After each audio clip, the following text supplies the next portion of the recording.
Olá, estamos com Paulo Fock, pedagogo, especialista em educação infantil e doutor em educação, professor na Unicinos. Paulo Fock foi consultor da Nacional Comum Curricular, coordena o Observatório da Cultura Infantil, o OBCI. É uma grande honra e uma alegria imensa poder estar com você hoje aqui, Paulo. Quero agradecer muito pela sua presença e disponibilidade e te pedir que converse conosco um pouquinho sobre essa questão da infância e da escuta, né? Então, considerando as suas investigações sobre a escola, sobre a infância, gostaria de ouvi-lo falar um pouco sobre a escuta da criança e as contribuições dessa escuta para a nossa aprendizagem, né? Sobre a infância e sobre como as crianças aprendem. Então, obrigado pelo convite, Renata. Que bom poder estar ao lado de outras pessoas aqui para colaborar nessas conversas sobre o campo da investigação na educação infantil e sobre esses temas que versam e atravessam todo esse lugar de pensar a construção de possibilidades na educação infantil, de pensar a construção da docência na educação infantil, de pensar a construções de pedagogias, né? E esse tema da escuta é um tema bastante importante, né? E caro para nós que somos do campo da educação, sobretudo da educação infantil. Eu acho que esse termo ele ficou bastante popularizado, né? Bastante conhecido a partir do momento em que também se acessa a um conhecimento do pedagogo Loris Malaguzzi, que vai batizar, vamos dizer assim, a sua pedagogia ou as suas crenças pedagógicas como uma pedagogia da escuta, e vai partir dessa metáfora, porque ele, um pedagogo que se vale de metáforas para fazer uma interlocução a respeito do como nós podemos nos aproximar do mundo das crianças, mas vai partir dessa metáfora para chamar atenção a respeito de alguns pontos que eu considero muito importantes. Para trazer a respeito desse tema, eu vou navegar por alguns campos, assim, né? Que eu acho que podem nos ajudar a pensar a respeito disso, e eu já estou assumindo aqui, né, desde o começo da minha fala, de que eu estou partindo, obviamente, de uma reflexão muito interpelada pelo pensamento malaguziano, que é um pensamento que eu venho estudando há alguns anos e que vem me ajudando a entender a respeito do campo da pedagogia da infância de uma dada forma, né? Mas como o Malaguzzi também ensina, a gente deve fazer esse diálogo como um jogo de quebra-cabeça, né? A gente vai ter que ir buscando em outros campos e compondo e juntando e pensando nos encontros de diferentes campos que possam qualificar essa problemática a respeito da escuta. Recentemente eu li um livro do Christian Dunker, que é do Christian Dunker e do Cláudio Tebas, na verdade, que é O Palhaço e o Psicanalista. E aí talvez as pessoas podem dizer, mas o que isso tem a ver com escuta? É porque lá está posto um exercício sobre escutar, né? É uma conversa que me parece bastante interessante para a gente partir. E o Christian Dunker vai trazer algumas discussões muito importantes, começando pela ideia de que escutar também é dizer. E aqui eu acho que reside um ponto importante, né? O saber fazer o exercício de escuta, e aqui quando eu estou falando de escuta é sobre o mundo do outro, e talvez mais especificamente a escuta de um adulto sobre o mundo da criança, também conta, também diz de que maneira nós estamos nos colocando nessa relação, de que maneira nós estamos nos colocando nessa possibilidade de acolher o outro e de estabelecer uma relação com esse outro, que no nosso caso nós estamos falando da criança, né? E nesse exercício de escutar como uma forma de dizer, o Christian Dunker vai dizer que aparecem alguns desafios para a gente, né? Porque escutar talvez é um dos exercícios primeiros contra o narcisismo, né? De sair de si. Porque se eu tentar escutar o outro sem sair de mim, eu não escuto, né? Eu não estabeleço nenhuma conexão, nenhuma relação. Então, dentro desses desafios, ele vai começar falando que o primeiro desafio, ou o primeiro movimento, é renunciar à sua identidade para abrir-se ao outro. E eu acho, embora ele não esteja falando do universo pedagógico, ele é um psicanalista, embora ele não esteja tratando desse lugar, eu acho tão potente essa discussão dele, porque pensar a educação de crianças bem pequenas e bebês, né, de 0 a 6 anos, significa pensar num acolhimento ao mundo, em como que eu apresento o mundo à criança e a criança ao mundo.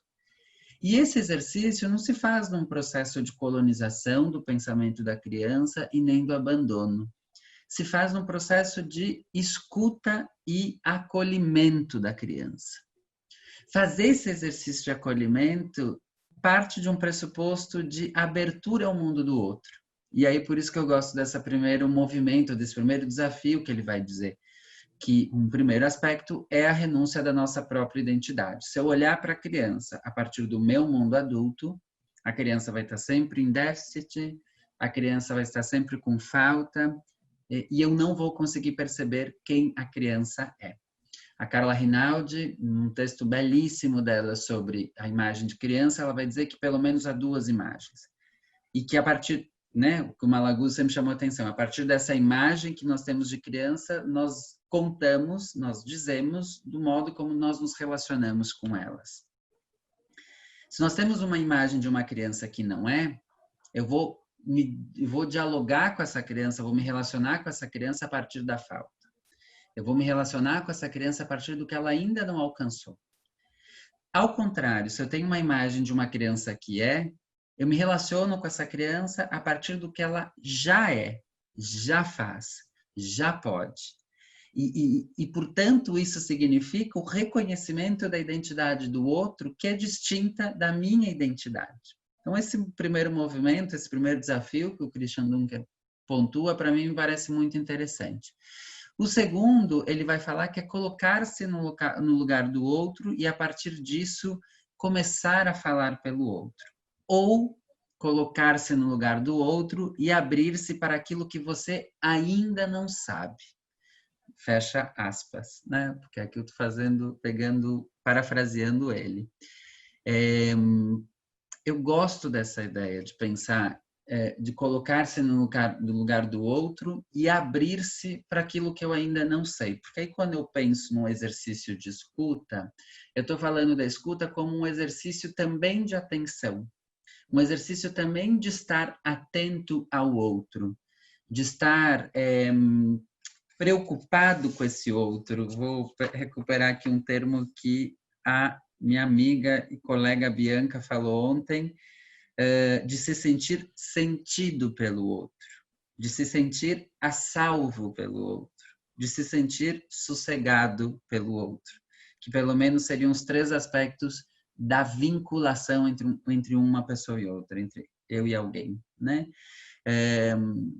Esse estado de atenção, de curiosidade que se abre para aquilo que eu não sei, porque nasce desse encontro, dessa relação, dessa escuta, é um dos grandes desafios. Se eu falar contigo, Renata, só aberto e partindo do que eu sei e do que eu posso imaginar que isso pode acontecer, eu não estou escutando, eu não estou na relação com você, eu não estou aberto àquilo que pode emergir dessa relação. Quando a gente fala dessa escuta nessa perspectiva com as crianças, nós estamos falando exatamente nesse exercício de pôr-se e aberto ao que emerge desse encontro. Por isso que uma das formas como que se nomeia a pedagogia malaguziana é como uma pedagogia relacional, né? Exatamente porque se abre e acolhe aquilo que emerge da relação. E um terceiro movimento, um terceiro desafio que o Christian Dunker vai propor para a escuta acontecer, é abrir-se para o fracasso da comunicação. Eu acho isso interessante. Não à toa ele é um psicanalista e está falando desde o lugar da psicanálise, né? Eu me lembro que quando eu li a primeira vez isso, me remeteu muito ao meu exercício de terapia, né? Uma coisa que eu aprendi muito com a terapia é que quando eu começo a pensar que alguma coisa está acontecendo, será que é isso mesmo? Se eu abro uma brecha hipotética para supor que talvez pode ser aquilo que eu estou pensando, mas pode ser que tenham outras versões sobre aquilo que eu estou pensando, isso já se abre um mundo para que eu possa me relacionar com ele. Para que eu possa, inclusive, compreender melhor, não simplificar ou não exagerar, né? No caso, geralmente, de questões terapêuticas, no meu caso, acabo exagerando sempre. Então, eu acho tão interessante isso quando a gente pensa também na relação com as crianças, porque pressupor esse fracasso de comunicação é supor e suportar a incerteza que existe quando eu encontro alguém, né? E o Christian Dunker vai falar lá pelas tantas, essa é a boa escuta, essa é a boa relação de escuta, né? Esse suportar a incerteza. E o suportar a incerteza, inclusive, estar aberto para uma comunicação que não aconteceu. Não aconteceu, inclusive, porque nós estamos falando do mundo do adulto e do mundo das crianças. A Alison Gopnik vai falar, né? No mundo da tradição e do mundo da inovação. Na tradição, nós que já estamos pertencentes a essa cultura e já estamos bastante convencionados a ela, e as crianças que carregam a novidade, ou, como diria o Malaguzzi, são portadores do inédito. A Hannah Arendt chamaria da natalidade daqueles que chegam, né? Como é que a gente faz esse encontro? Quantos fracassos vão ter nesse encontro, né? Essa abertura ao fracasso da comunicação, essa abertura à possibilidade de que alguma coisa se atrapalhou entre essa minha escuta do mundo da criança, e aí que eu estou querendo dizer assim não se aligeirar em dizer essa criança é assim, essa criança não sabe fazer isso, essa criança é danada, sabe?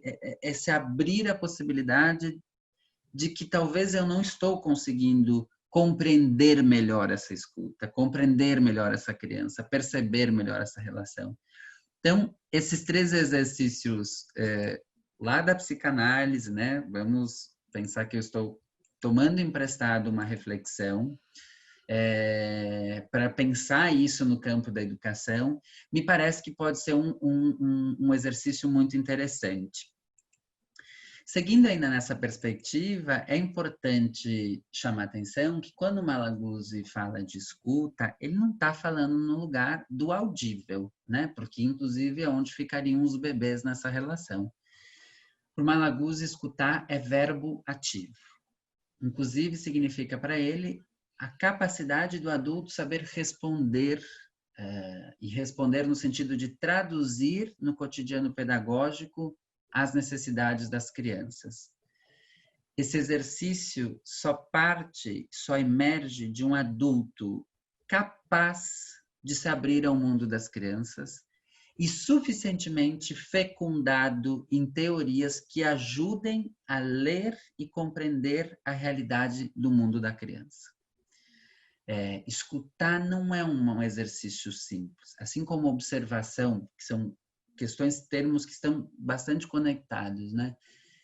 Não é uma coisa natural, a gente sabe simplesmente, não, a gente aprende. Escutar é uma aprendizagem. Escutar como exercício, como esse verbo ativo, né? Como o Malaguzzi chama, como esse exercício de aprender-se a responder, aprender a abrir-se ao mundo da criança para respondê-la, é uma grande aprendizagem. O Oielos, grande biógrafo do pensamento do Malaguzzi, vai dizer que escutar, na realidade, é uma arte para entender a cultura infantil. Ou seja, para compreender a sua forma de pensar, de fazer, de perguntar, de teorizar sobre si, sobre o outro e sobre o mundo. Então, escutar tem a ver com uma capacidade de construir compreensão, como diz o Boaventura de Sousa Santos, para nos ajudar a migrar para outros lugares cognitivos, né? Para outros círculos de reflexão a respeito de quem são as crianças. Isso é escutar. Quando eu falava que a gente tem que partir dessa distinção entre o meu mundo e o outro, né? Abrir mão da minha identidade para poder reconhecer a identidade do outro, é isso. Se eu tentar escutar a criança absolutamente invadido por ideias pré-estabelecidas sobre a criança, eu não a escuto, eu não a percebo, eu não a entendo, né? Oielos também ainda vai chamar a atenção que escutar significa estar atento, com todos os sentidos. Veja, não é só do lugar do audível, né? É um estado de atenção com todos os sentidos para reconhecer as 100 linguagens da criança e sua relação com o mundo, né? Quando Malaguzzi fala das 100 linguagens, ele justamente usa esse termo para que ninguém vá tentar qual é a linguagem 1, qual é a linguagem 2, qual é a linguagem 3, né? Que eu sei que teve gente que já tentou nesse mundo. Não, ele está falando da ordem dessas inúmeras formas que uma criança, quando chega ao mundo, se vale para interpelar o mundo, se vale para chegar ao outro, né? Isso é linguagem, né? E as crianças, desde os bebês, se valem da linguagem oral, da linguagem do cheiro. Um bebê, quando chega ao mundo, a sua primeira linguagem é o cheiro. Se um bebê, quando nasce, for colocado sobre o corpo da mãe e ninguém levar ele ao peito, ele chega ao peito, porque ele conhece uma linguagem da alimentação, que é o leite materno. É por isso que as bebês nos berçários gostam tanto das mochilas, porque elas carregam o cheiro de casa, elas carregam o cheiro das figuras de apego, daquelas pessoas que representam segurança emocional para eles. Por isso que eles gostam tanto e às vezes necessitam disso, necessitam do seu cheirinho, do seu naná, e cada um e cada lugar tem um jeito de chamar e nomear. Porque o cheiro é uma linguagem, ou seja, é uma forma de interpelar o mundo, né? Escutar significa estar atento a isso. E o Oielos ainda vai chamar a atenção que escutar possibilita o assombro, o maravilhamento sobre o inesperado, sobre o imprevisto, né? Escutar significa também se surpreender, também descobrir e se entusiasmar, se sentir tocado, interpelado por aquilo que eu consigo reconhecer no outro, por aquilo que eu consigo alcançar do mundo do outro. Porque lembrem, há sempre um fracasso na comunicação, há sempre um limite para eu alcançar esse mundo do outro. Um terceiro argumento, então, que eu traria para ajudar a mostrar, a perspectivar essa ideia de escuta, é o trabalho de uma pesquisadora italiana chamada Marianella Sclavi, que ela vai escrever um exercício de um bom ouvinte, como um explorador de mundos possíveis, né? E aí ela vai falar de 7 regras para a escuta ativa. A primeira delas, ela vai dizer, não tenha pressa de chegar às conclusões. As conclusões são as partes mais efêmeras do que está buscando. Ou seja, esteja atento, esteja preocupado em querer saber, não em querer concluir. Esteja aberto e disposto a reconhecer que há limites e que o encontro e a presença é o que conta nessa relação de escuta. Segunda dica que ela vai dar é aquilo que vê depende da perspectiva em que cada um se encontra. Para conseguir mudar teu ponto de vista, deve mudar de perspectiva. É um pouco a dica que eu conectava antes. Às vezes, quando a gente se desloca um pouco o olhar e pensa, mas será que não tem uma outra perspectiva? Eu daqui a pouco posso alcançar outros modos de olhar, de escutar, de compreender aquela realidade a partir do que eu antes estava imaginando. Se a gente pensar que a escuta né? Que essa forma de eu compreender e perceber a realidade, ela é a verdade e a única forma de existir, de perceber o mundo, de perceber a criança, a gente já tem o sintoma de que não está escutando, né? De que a gente está negando a complexidade que há no outro, no mundo e nessa relação entre eu e o outro, eu e o mundo, né? Eu sempre uso um exemplo. Se eu for na janela da minha casa e descrever essa realidade, eu vou descrever de uma forma. Se um arquiteto e urbanista vier nesta mesma janela e descrever essa realidade, ele descreverá de uma outra forma. Se um biólogo fizer esse mesmo exercício nessa mesma janela, há outra realidade. Se um geógrafo se parar aqui e fazer esse mesmo exercício, há outra realidade. Se um filósofo vier aqui, ele vai ter uma outra realidade. Qual é a realidade? Todas essas e tantas outras. Depende do ponto de vista, depende de quem vê, né? É óbvio que quando nós estamos falando isso em relação ao mundo da criança, a gente está dizendo que tudo cabe. A gente está dizendo, portanto, que a gente tem que estar fecundado numa teoria para conseguir compreender mais e melhor o mundo da criança. Mas não que a gente alcança a verdade sobre a criança, né? A terceira regra da Marianela Sclavi é: se quiser compreender aquilo que o outro está dizendo, deve assumir que ele tem razão e lhe perguntar para te ajudar a ver as coisas e os acontecimentos a partir da perspectiva dele. E eu acho isso interessante, que aqui ela está usando, também ela não está falando da relação pedagógica adulto-criança, ela está falando de escuta na nossa relação mundana. E eu estou tomando emprestado esses autores para nos ajudar a pensar, né? Inclusive para dizer para vocês que cuidado com usos aligerados de alguns termos, né? Para não virar um jargão, para não virar um clichê, porque a gente senão vai ganhando e somando e acumulando clichês e não muda aquilo que efetivamente tem que mudar, que é o nosso reposicionamento adulto-criança nas relações educativas. Voltando a Marianela, o que ela está querendo dizer com isso? O que nós podemos pegar emprestado dela para olhar para a relação com a criança?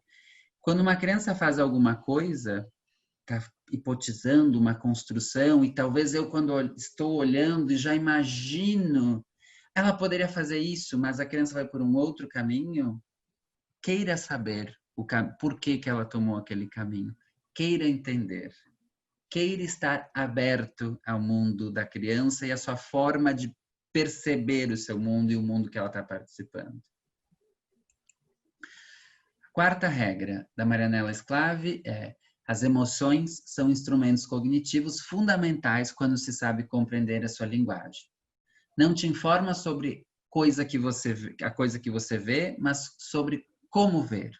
O seu código é relacional e analógico, né? Aqui nós estamos falando dessa unidade de inteireza, de vida que nós somos e as crianças são. Quando a gente tenta dar um recorte, é porque o que o nosso olhar alcança, e não porque isso é a realidade. A criança e nós, como unidade de inteireza de vida, somos cognição, emoção, corpo, socialização, afeto. E tudo isso sistematicamente e ecologicamente se relacionando é que nos faz quem nós somos.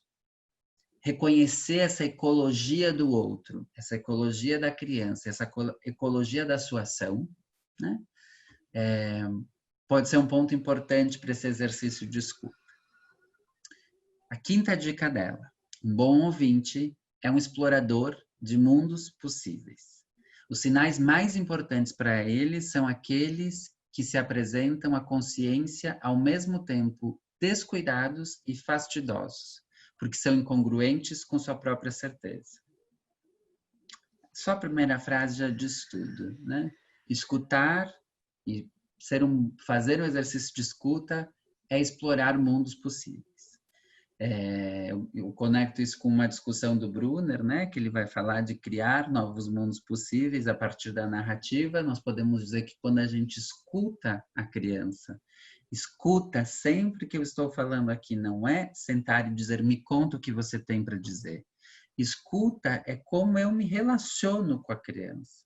É como eu me ponho frente a ela, como eu respondo a ela na forma como eu organizo o meu espaço pedagógico, a nossa sala. Escuta é como eu sento e narro uma experiência das crianças, é como eu sento olhar para a experiência dela. É disso que eu estou falando, de escuta. Fazer esse exercício como construção de mundos possíveis, de explorar mundos possíveis, é se assombrar com o conhecimento. É perceber que sempre há o que saber, sempre há o que descobrir, sempre há o que narrar de uma nova forma e com novos detalhes e com novas possibilidades, né? Conectando com a discussão do Brunner, eu posso dizer que se escutar é explorar mundos possíveis, narrar é criar novos mundos possíveis, né? Porque somos interpelados por essa narrativa. Aliás, tempo atrás alguém produzindo uma crítica sobre as mini-histórias, que é um exercício de escuta e narração, disse, mas isso não fala da realidade das crianças. Mas quem estava falando isso estava supondo que a realidade da criança é catalogizável, é possível de se descrever e tem uma visão, portanto, bastante simplista sobre o ser humano. Se eu perguntar para qualquer pessoa, me conte uma narrativa da sua infância, me conte uma cena da sua infância que você não sabe, que você não lembra, mas que você sabe porque alguém te contou a partir de uma imagem, de um objeto. E se depois dessa narrativa pergunta quanto disso te constitui, eu tenho certeza que a resposta vai ser dizer que isso me constitui imenso, me constitui muito. Porque a lógica científica, racional científica, é uma das tantas formas de perceber a realidade. E não é mais ou melhor do que o paradigma narrativo como uma forma de compreender a realidade. Então, com muita calma, a gente tem que pensar que se descreve, se consegue catalogizar a criança ou categorizar a criança. Se eu tentar fazer esse exercício, eu estou fazendo a partir de uma das tantas lógicas, um dos tantos paradigmas para compreender o humano e a humanidade. Sexta regra. Um bom ouvinte acolhe com boa vontade os paradoxos do pensamento e da comunicação. Afronta os sentidos contrários como ocasião para exercitar-se em um campo que o apaixona. A gestão criativa dos conflitos. Conflitos aqui é no sentido entre aquilo que eu imagino e aquilo que é. Entre, nos termos de internet de hoje, entre expectativa e realidade, né? Aliás, quanto menos expectativa, melhor. Mas é inegável que a gente tem, e em alguma medida elas são importantes, né? Falando em relação ao outro, em relação à criança. O Winnicott, ele falava da importância de que quando uma criança chega ao mundo, é importante que em alguma medida alguém tenha algum projeto de futuro para essa criança, para que ela possa tomar esse projeto como um propulsor para seguir essa aventura e desventura da vida. O que não pode ter é uma ideia definida de futuro para essa criança, porque aí a gente sucumbe, né? A criança sucumbe, ela desaparece e fica só uma projeção dos meus desejos e não ao desejo dela. Então, é mais ou menos por aí. O bom ouvinte é aquele que suporta reconhecer que aquilo que ele imaginava foi confrontado com aquilo que agora ele passou a perceber nesse exercício de olhar o outro a partir do mundo do outro. E por fim, a Marianela Sclavi vai dizer que para tornar-se um especialista na arte de escutar, a gente deve adotar uma metodologia humorística. Quanto mais a gente aprender a ouvir, mais humor vai surgir desse exercício. Humor aqui como um exercício sutil de beleza, de estesia, de disponibilidade a esse exercício criativo e estético que nos convoca a um outro agenciamento para estar com as crianças, que inclusive consegue ser capturado e tocado pelas tantas formas que as crianças narram o mundo, descrevem a realidade e criam suas teorias provisórias para explicar esse ser estar no mundo. Então, eu acho que para fechar, eu diria, como síntese, né, que aprender a escutar é um exercício intenso de se perceber suficientemente para estar aberto a se deixar para perceber o outro. E nesse exercício, aprender a responder como um professor inteiro, atento, que possibilidades ele dá para a criança explorar novos mundos, construir novos mundos e crescer. Acho que era isso. Nossa, eu tenho sido agraciada com a oportunidade de ouvir tantas reflexões valiosas e ter você como o entrevistado que conclui esse projeto me deixa não só honrada, mas extasiada diante do que a gente teve a oportunidade de ouvir, pensando exatamente sobre o que você disse, que ouvir nos coloca diante do inesperado, né? E escutar, né? E eu me emocionei enquanto te ouvia, eu me senti provocada em diferentes momentos com questões que você trouxe que não são necessariamente inéditas, porque eu inclusive já o ouvi em alguma medida falando sobre isso, mas que foram completamente novas.